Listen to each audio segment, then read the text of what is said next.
बिस्मिल्लाहिर्रहमानिर्रहीम। स्टूडेंट्स अस्सलाम वालेकुम। ये जो दो दिया हुआ टेबल्स है, ये कल मैंने बताया था कन्वेक्स और कनकेव मिरर के फोकस की खसूसियात। ये कल हमने किया था बेटा, फोकस के बारे में हमने पढ़ा था, नहीं याद आपको? फोकस के बारे में बताया था मैंने, सुन लें इधर अगर नहीं आपको पता तो, कि हमारे पास एक कनकेव मिरर होता है। कौन सा मिरर होता है? और एक होता है कौन सा? Convex mirror. इनके फोकस की खसूसियात हम लिखेंगे। अच्छा, सबसे पहली बात तो ये कि कनकेव मिरर का जो फोकस है वो आपको पता है क्या होता है? रियल। कल मैंने बताया था वो असल में बन रहा था, रोशनी वाकई एक पॉइंट पे इकट्ठी हो रही थी, ठीक है। अच्छा, इसमें रोशनी हमने खुद फ़र्ज़ किया था कि अगर फ़र्ज़ करें गुजरती, फिर तो जो फ़र्ज़ किया जाए वो वर्चुअल होता है, तो इसका फोकस वर्चुअल यानी कि तख्लीकी, खुद फ़र्ज़ किया हो।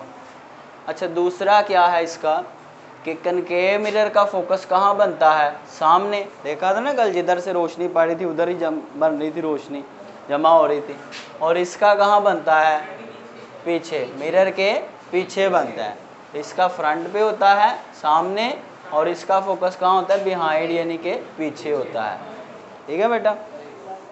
अच्छा, ये और इसमें उर्दू उसने लिखी हुई है, कनकेव मिरर का फोकस इसलिए रियल होता है क्योंकि इसमें रोशनी वाकई एक पॉइंट पर हकीकी तौर पर जमा होती है, मिलती है, ठीक है। और इसका वर्चुअल इसलिए होता है क्योंकि हम इसमें फ़र्ज़ करते हैं कि एक पॉइंट से रोशनी जैसे बिखरती हुई मालूम हो रही है, फ़र्ज़ करते हैं, हकीकत में नहीं इसमें, ठीक है बेटा। तो ये दो पॉइंट्स हैं, पेपर में शॉर्ट क्वेश्चन पूछ लेता है। अच्छा, इसके बाद आगे देखें बेटा, हमारे पास एक मिरर था, ये एक मिरर है, ये जौन सा भी मिरर है भाई, इसके सामने अगर आप खुद खड़े हो जाएं या किसी चीज़ को रख दें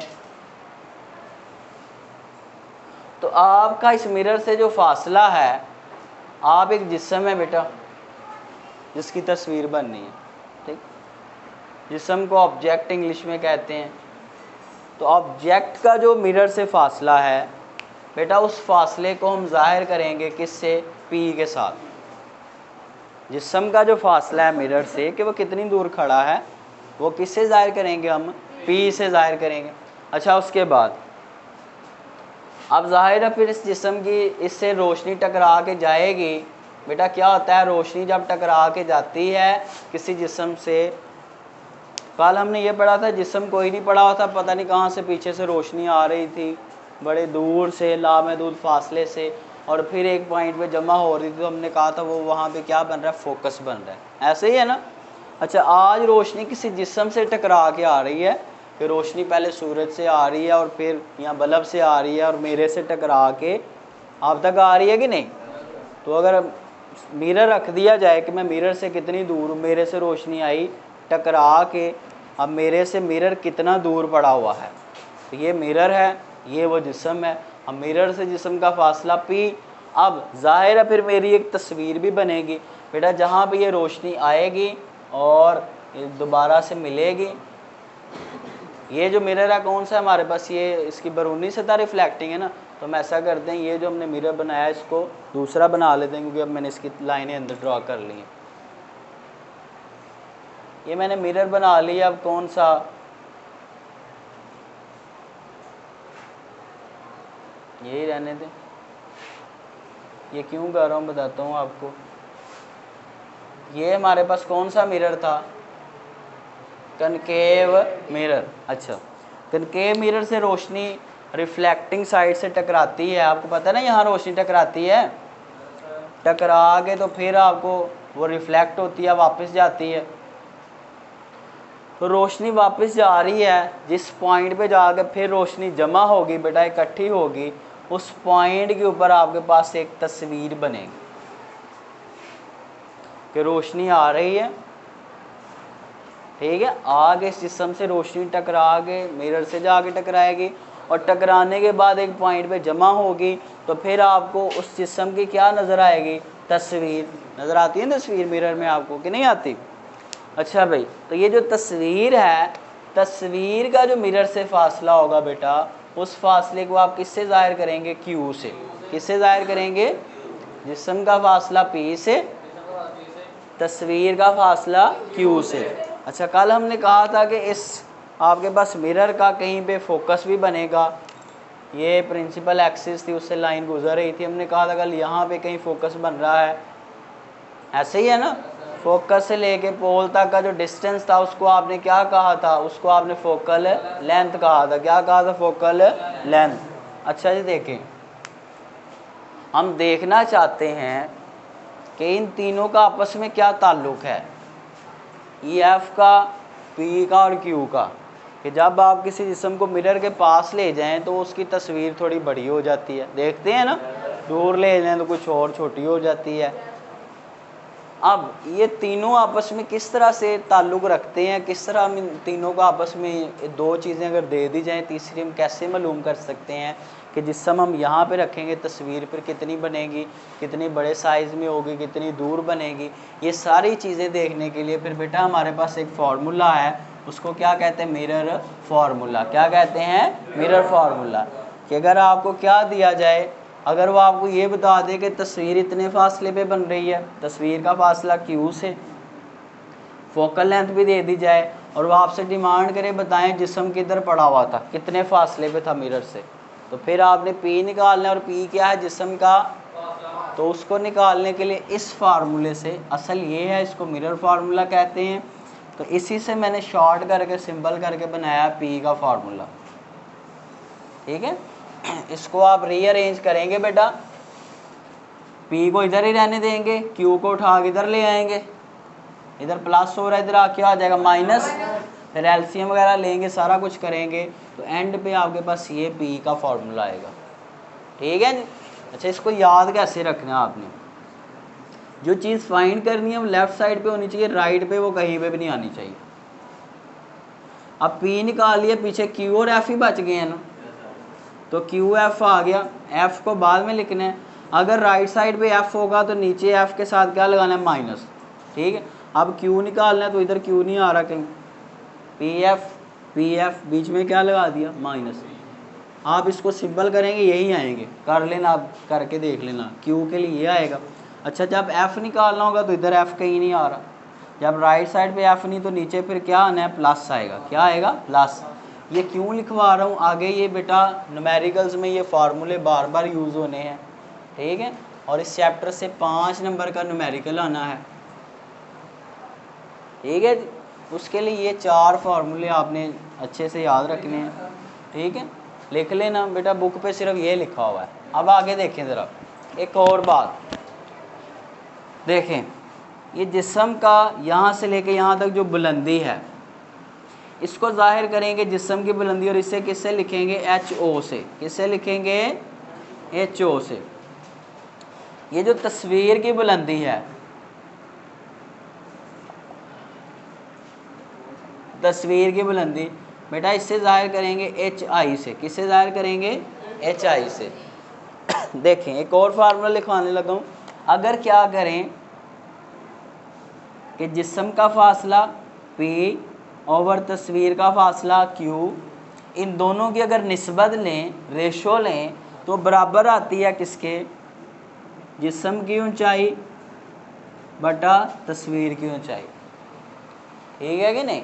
अच्छा, जब आपने निकालना होगा, कहीं वो कहेगा HO निकालें, तो फिर यहीं से फार्मूला बन जाएगा। HI इधर तकसीम और इधर आके आ जाएगा, ज़रब हो जाएगा, P/Q ज़रब HI। कभी वो कहता है HI निकालें, HI को इधर ऊपर कर लें, ये भी उल्टा लें, इसको इधर ले आए, HI इधर ज़रब हो गया, ये सारी चीज़ उधर जाके डिवाइड हो जाएगी, नहीं उलट हो जाएगी, ये उधर जाके उलट हो जाएगा, बन जाएगा Q/P ज़रब HO। ठीक है। अच्छा, आप इधर देखें ज़रा,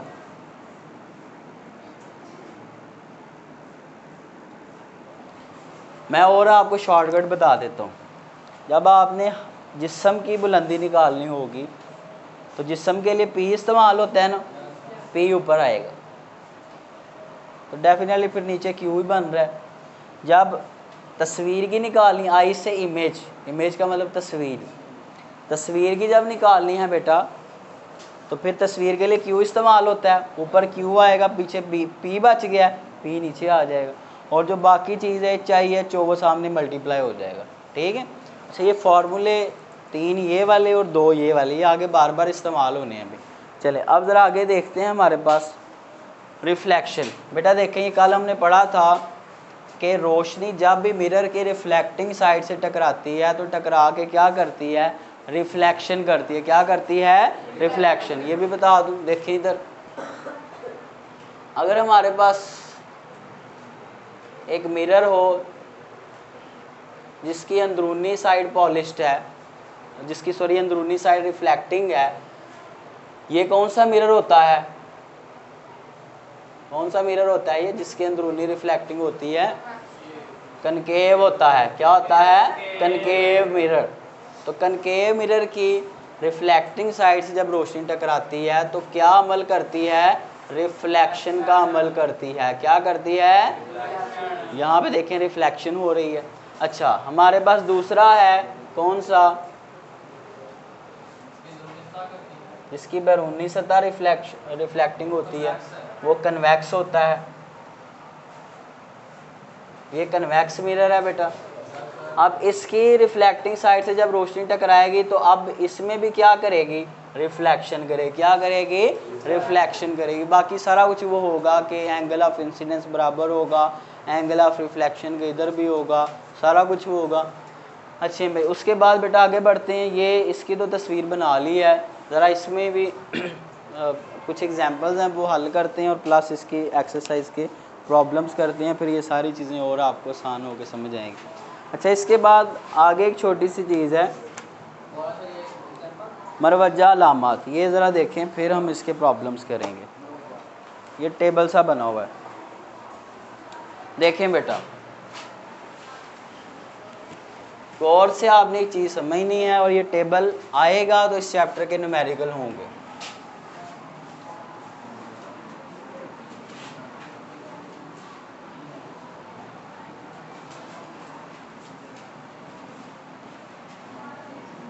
देखें बेटा, अगर कोई चीज़ रियल होगी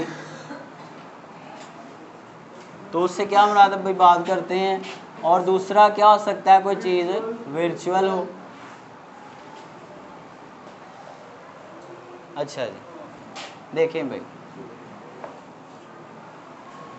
यहाँ पे लिख लेते हैं भाई हम, चलिए आगे यहीं पे लिख लेते हैं। देखिए बेटा रियल से क्या मुराद है, अगर कोई जिस्म मिरर की रिफ्लेक्टिंग साइड की तरफ पड़ा होगा, मिरर के सामने पड़ा होगा, इधर ये जो जिस्म था ये वाला देख रहे हैं ना, मिरर की रिफ्लेक्टिंग साइड की तरफ पड़ा हो, इससे मुराद मिरर के सामने पड़ा हो, तो बेटा हम कहेंगे वो जो जिस्म है वो क्या है, रियल है। क्या जिस्म है, रियल जिस्म है। जब भी जिस्म रियल होगा तो उसका जो जिस्म के लिए फासले के लिए क्या इस्तेमाल करते हैं, पी इस्तेमाल करते हैं ना, तो रियल के लिए पी क्या होगा, प्लस। क्या होगा, प्लस। अच्छा जब तस्वीर भी अगर उसी साइड पे बने, सामने ही बने जिधर जिस्म पड़ा है, तो फिर हम कहेंगे कि जो तस्वीर है वो भी क्या है, रियल है। क्या है, रियल तस्वीर। असल में रोशनी मिलके वो जो भी आपको मिल रहा है, अच्छा सामने बन रही है, तो फिर ये भी हमारे तस्वीर के लिए क्या इस्तेमाल होता है, क्यों इस्तेमाल होता है। ठीक है बेटा, तो अब आगे बढ़ेंगे भाई, आप लिख लें बेशक। ये हमारे पास किसके लिए, तस्वीर के लिए है, और ये किसके लिए है, जिस्म के लिए। ठीक है। अच्छा आगे देखेंगे भाई दूसरी चीज़ नेक्स्ट, ये ऐसे भी हो सकता था कि जिस्म इधर के बजाय इधर पड़ा होता, इधर के सामने ना पड़ा होता, इधर पड़ा होता, पीछे पड़ा होता।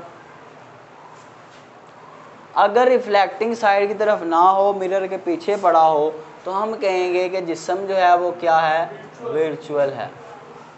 अंडरस्टैंड, जिस्म क्या है, वर्चुअल है। उसके लिए जो पी है वो क्या आएगा, माइनस आएगा। तो आपने याद रखना है। अच्छा ये मैंने वर्चुअल रियल ये इधर ही लिख लेते यार, रियल वाला रियल में लिखें कि जब भी चीज़ें रियल होंगी तो वो क्या होंगी, प्लस होंगी। क्या होंगी, प्लस। जब वर्चुअल होंगी तो पी क्या होगा माइनस, और क्यू भी क्या होगा माइनस। याद रहेगी ये चीज़? ठीक है बच्चों। अच्छा, एक और चीज़ रह गई है, वो है फोकस। फोकस के बारे में आपका क्या ख्याल है? वो भी वही है बेटा।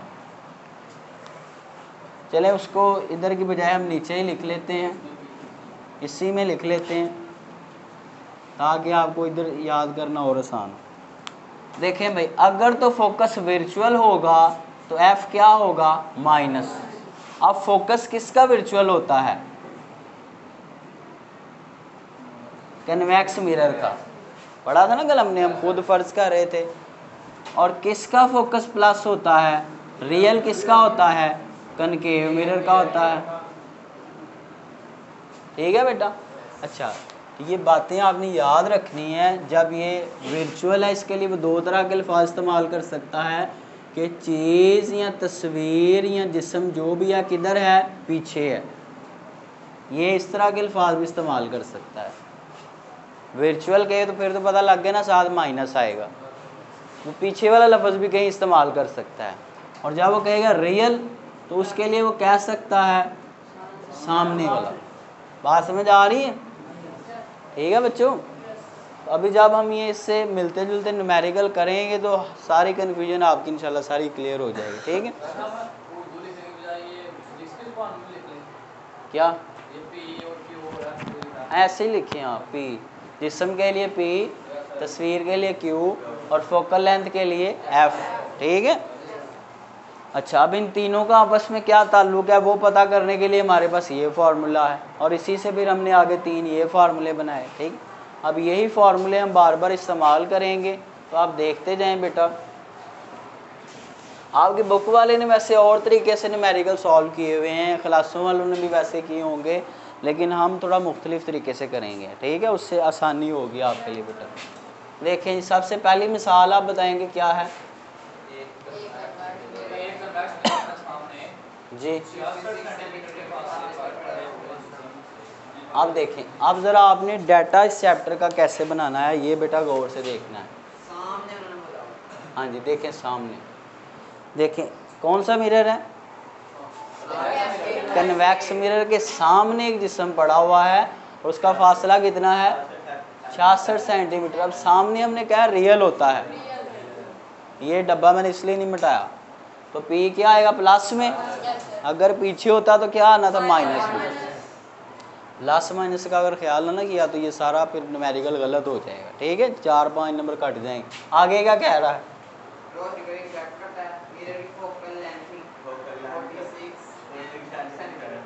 अच्छा, कौन सा मिरर था? कन्वेक्स। कन्वेक्स का एफ किस में होता है? बात समझ आ रही है? तो इसके साथ चुप करके क्या लगा देंगे? माइनस। ठीक है, अब ये आपको ये याद होगा तो जैसे ही हमने इस चैप्टर के सारे न्यूमेरिकल करने, ये खुद ब खुद ही आपको याद हो जाना, इस टेंशन में ना रहें आप। ठीक है। अच्छा, क्या मालूम करें? तस्वीर कितने फासले पे बन रही है वो बताएं। इमेज कहते हैं तस्वीर को, यानी कि क्यू निकालें। ठीक है बेटा। अच्छा, जैसा कि हम जानते हैं वो आप लिख लेंगे। पहले असल फार्मूला ऊपर लिखना है कि 1/f is equal to 1/p plus 1/q। इसी जी मैथ नहीं आता आपको? माइनस वहाँ से आ जाता है, ये घर जा करें आप। देखें, जब आपने क्या निकालना है, क्यू निकालना है ना, 1/f माइनस 1/p 1/q को उधर ही रहने दो, जो चाहिए उसको उधर रहने दें, बाकी उधर ले जाएं। ठीक, इधर एलसीएम ले लें नीचे, पी एफ एफ से कट गया, p माइनस एफ। क्यू निकालना है, क्यू बटे के नीचे आ रहा है, दोनों बटे उल्टा दें, ये बटे के ऊपर, ये भी बटे के ऊपर चला गया। ठीक है, इस तरह बाकी भी ऐसे निकल आएंगे। जो निकालना है उसको उधर ही रहने दें, बाकी दूसरा ही ले जाए। ठीक है, नहीं ये करने की ज़रूरत नहीं, इसीलिए आपने ये लिखने के बाद इस तरह अलामत डालनी है कि इसी से ये बना है। क्यों निकालना आप ज़ुबानी बताएंगे आप मुझे, जो निकालना वो इधर नहीं आएगा, ओवर p माइनस एफ। ठीक है, अब आप लिख देंगे कीमतें दर्ज करने से लिख लेंगे ना। तो देखें जी क्यू पी कितना है हमारे पास 66 है, एफ कितना है -46 है, नीचे पी कितना है 66 मनफी एफ कितना है -46, मनफी मनफी क्या हो गया, डायरेक्ट प्लस लगा दूं, आप स्टेप एक्स्ट्रा कर लेना बेशक। ये मनफी को शुरू में लगा दें, 66 को 40 से ज़रब करें, क्या आते हैं 100, बताएं ज़रा 66 को उससे करेंगे 30 36 आएगा फिर 66 ज़रब 40 करो यार, जल्दी करो, कैलकुलेटर निकालें।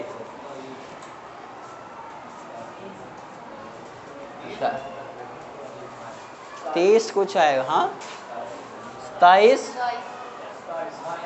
और खोते ऊपर वाले को ज़रब करके बताओ, ऊपर वाला 40 को 66 से ज़रब करो, माइनस शुरू में लगा दिया, उसको नहीं कुछ भी करना जी। 30 36, अब 30 36 को इससे तकसीम करो,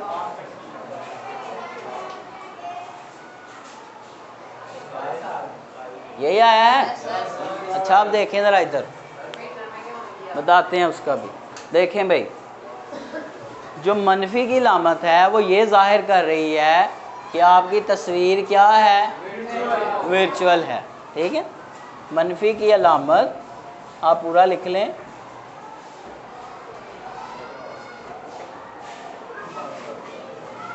कि तस्वीर क्या है बेटा, वर्चुअल है, ठीक है। तो जब जैसे ही आपने मनफी की वजह बता दी है ना, फिर आप बेशक 7 से मनफी हटा दें, कोई फ़र्क नहीं पड़ेगा, ठीक है। प्लस माइनस सिर्फ ये बताने के लिए कि तस्वीर रियल है या वर्चुअल है। अब बता दें आप लाजमी साथ बता, अब इसमें क्या मुश्किल है, मनफी आ रहा है तो वर्चुअल है, नहीं भूलने, नहीं आप नहीं भूलेंगे बेटा, आप कभी भी नहीं भूलेंगे। अब माइनस ये सेंटीमीटर वाली बात सुन लें। अच्छा, जब हम मिरर्स में या ये जो चैप्टर पढ़ रहे हैं लेंसेज वगैरह, इसमें जब हम पैमाइश करते हैं बेटा लंबाइयों वगैरह की, पी की, एफ की, क्यू की, तो ये इंतहाई छोटी छोटी लंबाइयाँ हैं।